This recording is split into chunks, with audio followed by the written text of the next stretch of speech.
He woke up in a bed that wasn't his. The sheets were pale blue.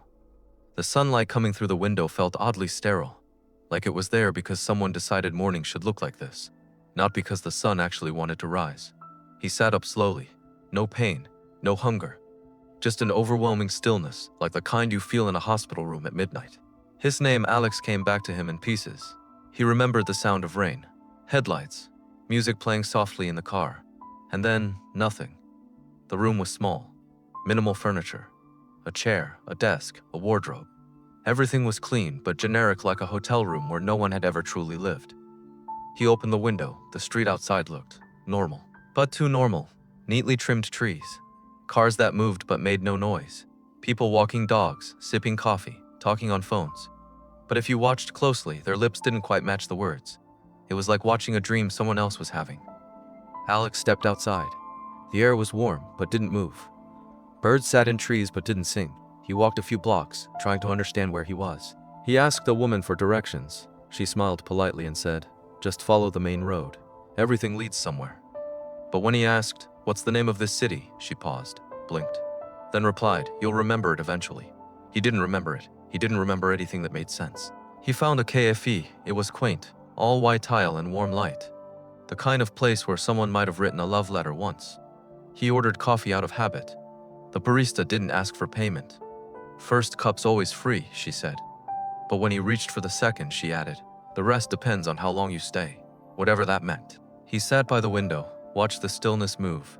Then someone bumped his table. A girl, young, maybe his age, wide eyes, hair tied back in a loose, hurried knot. She looked just as disoriented as he felt. "Sorry," she said. "It's fine," Alex replied. Then, after a pause, "Are you new here too?" She froze. "You noticed it too then?" The weirdness. He nodded. "I can't even find this place on my phone. No signal, no name. It's like the city doesn't exist." "It doesn't," she said softly, as if realizing it just now. She sat across from him without asking, introduced herself as Maya. She remembered waking up just like he did, in a room that wasn't hers, in a place she'd never been. She didn't remember how she got here. The last thing she recalled was falling asleep in her apartment, a tightness in her chest. Silence, then waking up in this quiet world. "Do you think it's a dream?" she asked. "If it is," he said, "it's the kind that doesn't end." They walked together through town. Everything felt designed to calm them. Smooth music in the stores, no one in a rush, perfect weather. But the more they explored, the more cracks they began to see. A building that wasn't there yesterday, a park bench that changed color, a newspaper stand that sold papers with no headlines. Everyone smiled too much. No one mentioned the past. And always, that strange stillness in the air. At the edge of the city, there was a river, wide and slow. No bridges, just water, stretching forever. Maya threw a stone in. It didn't ripple, just disappeared. "I don't think this is a place for living people," she whispered. Alex didn't argue later that night. As they sat beneath a streetlight that hummed with a sound like static and wind, a man approached them. Older, eyes too bright. He wore a watch with no hands. He looked at them carefully, then said, "You two arrived at the same time. That's rare." Alex stood up. "What is this place?" The old man tilted his head. "You're in between. That's all I can say. Some call it a city. Some call it a waiting room. Doesn't really matter. You're not here by accident." Maya's voice shook. "Are we dead?" He smiled, but it wasn't cruel. "You're not gone, not yet. You're just not where you were." Alex stepped closer. "So how do we get back?" The man looked at them both, then pointed behind him toward the river. "That's not the right question." And then he walked away. When they returned to the center of town, the streets were empty. The lampposts flickered. Somewhere, a child laughed. But there was no child. Maya looked at Alex. "I don't think we're supposed to stay." He met her eyes, and for the first time he was afraid, not of being dead, not even of being stuck, but of what might happen if they had to say goodbye. Part 2, Foy in between. They stopped asking the locals for answers, not because they didn't want them, but because every conversation eventually circled back to the same vague phrases. "Time works differently here. You'll understand when you're ready. The city gives what you need, not what you want." But Alex and Maya weren't interested in riddles anymore. They wanted truth. And if the city wouldn't give it to them, they'd find it themselves. So they started mapping. Every building they passed, every street that changed names depending on the day, They pinned notes to street lamps, drew lines in chalk on sidewalks, but nothing stayed. By the next morning, signs were blank, chalk washed clean even when it hadn't rained. It's like the city erases anything we do that tries to prove it's not real, Maya said, staring at an empty wall that yesterday had held one of their hand-drawn maps. It wants us to forget, Alex replied. Or give up, but they didn't, not yet. Instead, they started chasing the cracks. Sometimes, around dusk, the air shimmered like heat waves, usually near reflective surfaces. When it happened, they'd see flashes. Maya's childhood bedroom, Alex's high school locker, a Christmas tree flickering with blue lights, moments, memories. The city was stitched together from fragments of their lives. That terrified them more than any ghost could. A week passed, or at least, it felt like one. They stopped trying to count the days. Time here didn't move, it looped. The same old man always swept the same cafe doorstep at 7 a.m., humming the same tune. The same cat always appeared at the fountain at dusk. But Alex and Maya, they were changing. The silence that once unnerved them now felt like background noise. The empty buildings like companions. They no longer needed to speak to feel connected. He started to look forward to her laugh. She found comfort in his steadiness. And somewhere in the stillness, they started falling for each other. But the cracks were growing. One night, Alex had a dream, or what passed for one in this place. He saw himself lying in a hospital bed, machines beeping, his mother crying, somewhere in the background, a flat line. He woke up gasping, drenched in cold sweat. Maya held him. I saw myself die, he whispered. So did I, she said. 3 nights ago. I just didn't want to tell you. They stared at each other.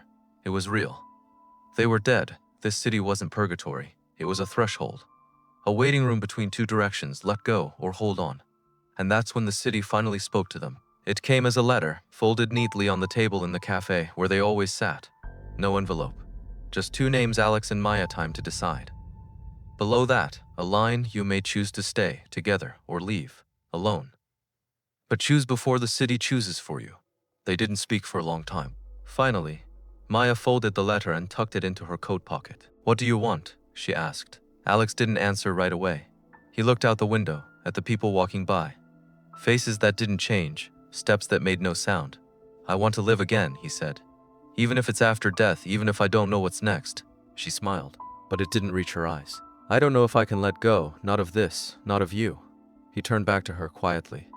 Then maybe we're not meant to go the same way. The next few days were beautiful and unbearable. They laughed more, held hands longer, kissed slower, all the things people do when they know the end is coming and there's nothing to be done about it. The city, for its part, seemed quieter, as if it too was waiting. They visited the river one last time. The surface was calm, but now they could see something shimmering just below, light like a current, pulling forward. That's where we go if we leave, isn't it? Maya asked. Alex nodded. We won't remember each other, she said. Maybe not, he said. But maybe we'll find each other again anyway, somewhere new. On the final morning, they returned to the sofa. The letter was gone, in its place. 2 doors, side by side, where the counter used to be. One marked with a symbol of a flame, the other with a feather stay, let go. They looked at each other. No words this time. Then Maya stepped toward the feather. Alex watched her for a moment, then followed. They stood before it, hearts racing, hands brushing, and as they reached for the door. Part 3, fine. Let go. They stood in front of the door marked with a feather. Neither spoke. They had said everything in the last few days, with glances, with silences, with the way they held each other just a little tighter, as if touch could stretch time. Maya looked at Alex. His hand was trembling, so was hers. Maybe we'll forget everything, she whispered. Then let's remember it now, he said, pulling her into him. They kissed, not with desperation but with stillness, with acceptance. Then they turned to the door. It wasn't like a door in the normal world. There was no handle, no frame, just a shape, outlined by faint silver light, pulsing like a heartbeat. As they stepped forward, the city behind them began to change. The buildings softened, losing form. The streets folded like pages in a book. The sky brightened, not with sunlight, but with something pure, something beyond light. The river began to glow. And the people began to vanish, not all at once, just gently, as if exhaling. Alex and Maya reached the threshold, but just before he stepped through, Alex turned to her. If I see you again, you will, she said. No hesitation. How will I know it's you? She leaned in, pressed her forehead to his. You won't. Not with your eyes. Pause. But something inside you will remember, like the way silence feels familiar, like dorsu vu that doesn't hurt. They let go at the same time and stepped through. There was no tunnel, no judgment, no flash. Only warmth, only quiet, and the slow feeling of being lifted, like coming up from deep water after holding your breath too long. He woke up crying. Not loudly, just tears rolling down, soaking a pillow that shouldn't exist. His body felt different. Real, the room around him was sunlit, simple, peaceful. He didn't know his name. He didn't know where he was, but he felt one thing, clear and sharp. Simone once loved him completely. And maybe, somewhere, she was waking up too. Epilogue optional somewhere, in a different town, in a small bookstore. A girl walks in and freezes. The boy behind the counter looks up, confused. They stare at each other, nothing dramatic happens. No lightning, no flashbacks. Just a tiny pause in the world's rhythm, and a quiet voice inside each of them whispers, "There you are."